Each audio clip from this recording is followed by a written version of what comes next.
When we look at these cases, we look at what's actually published, and this lewd and lascivious sexual conduct seems to be the top of the pecking order.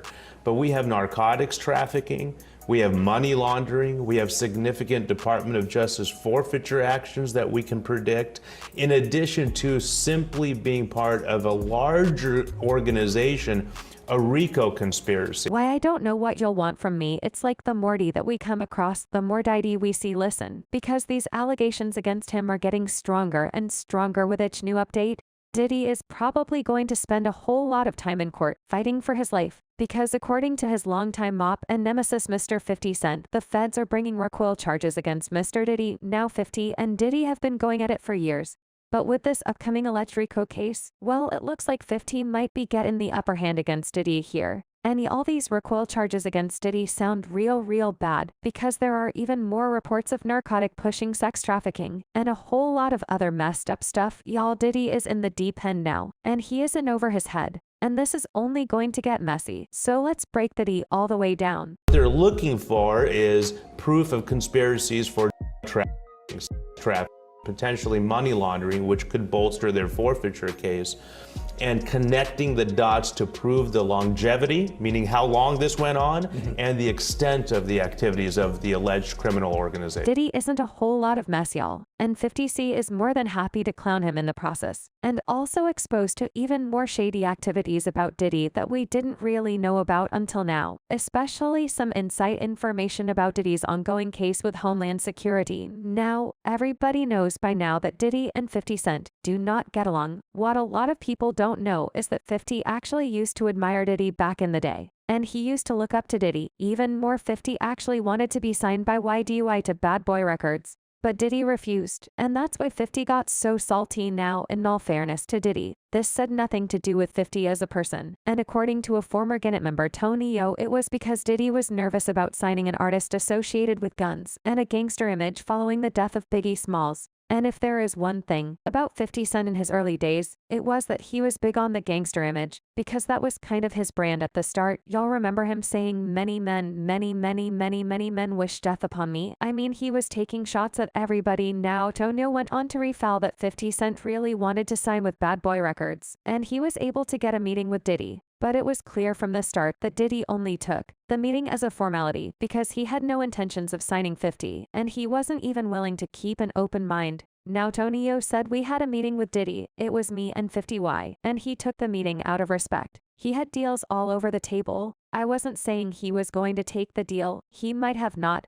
But Diddy didn't want to take the deal because of all the drama, but 50 was the hottest man on the planet. And one thing about 50 Cent, he's petty as F and keeps a revenge book, and he has been known to hold these grudges for a very long time. And that's what happened with Diddy. 50 Cent's resentment towards Diddy was festering for a very long time. And that's why we've seen him take shots at Diddy over the years. Even before the lawsuits that started last year, 50C had been shading Diddy and calling him out for different stuff for many years. He was talking about how Diddy is on the DL and has been having gay affairs with multiple men in the industry. How Diddy is linked to some really shady organizations.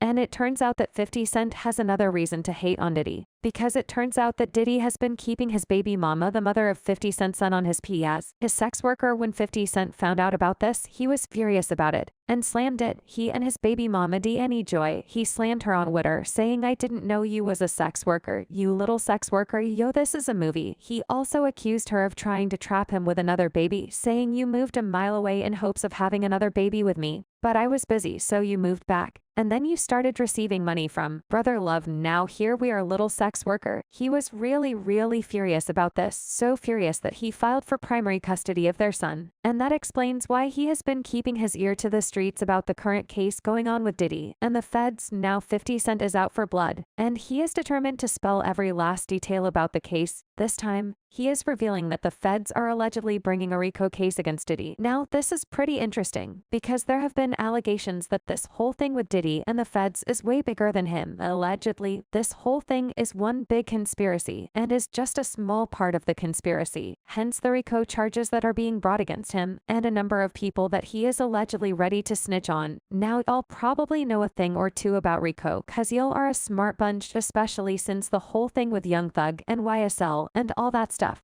But for those of you who don't know, prosecutors often use RICO to dismantle criminal organizations by targeting not only the individuals directly involved in the criminal activities, but also those who facilitate or benefit from them, such as leaders, associates, and even legitimate businesses linked to the enterprise. So to successfully prosecute under RICO, prosecutors must demonstrate the existence of an enterprise engaged in a pattern of racketeering activity as well as the defendant's involvement in that enterprise and its illegal activities. So what this means is that the feds have more than reasonable doubt to believe that Diddy is a part of this alleged crime syndicate that is allegedly involved in sex trafficking, money laundering, and other stuff like that. And this is very interesting because there have been reports before now that Diddy was allegedly involved in money laundering and stuff like that. Y'all remember the fourth woman who stole Diddy last year, the one who claimed that she was a minor when Diddy and a group of his friends allegedly saw her well in the lawsuit? She also claimed that Diddy's Bad Boy Records was allegedly being used as a front for some criminal activities, including some ties to the Black Mafia. Now the lawsuit said at the time Mr. Combs was 34 years old, twice the age of Miss Doe, and one of the most well-known and influential music artists of all time. A decade earlier, Mr. Combs found a bad boy and installed his longtime friend Mr. Pierre into the role of president. At the time, Mr. Combs had many connections to Michigan, including among others to the Black Mafia family BMF, a drug trafficking and money laundering organization that is rumored to have seeded Bad Boy. Accordingly, upon information and belief, Mr. Combs' associates, including Mr. Pierre and the third assailant, spent significant time in and around Detroit, Michigan.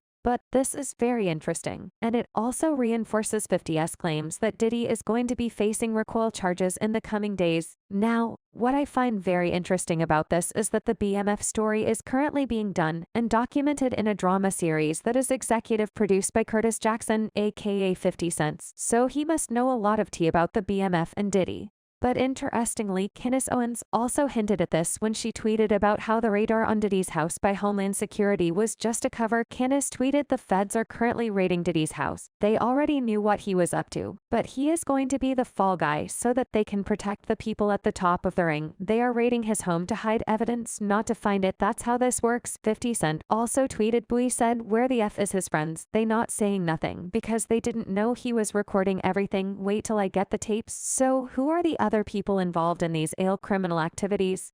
One thing that the streets are saying is that it has to be some very powerful people in the business, even more powerful than Diddy, which is saying something. Diddy is a literal billionaire, or at least he was before this whole started. So if the people who were involved in this are even more powerful, then you know that they are at the very top of the food chain in Hollywood.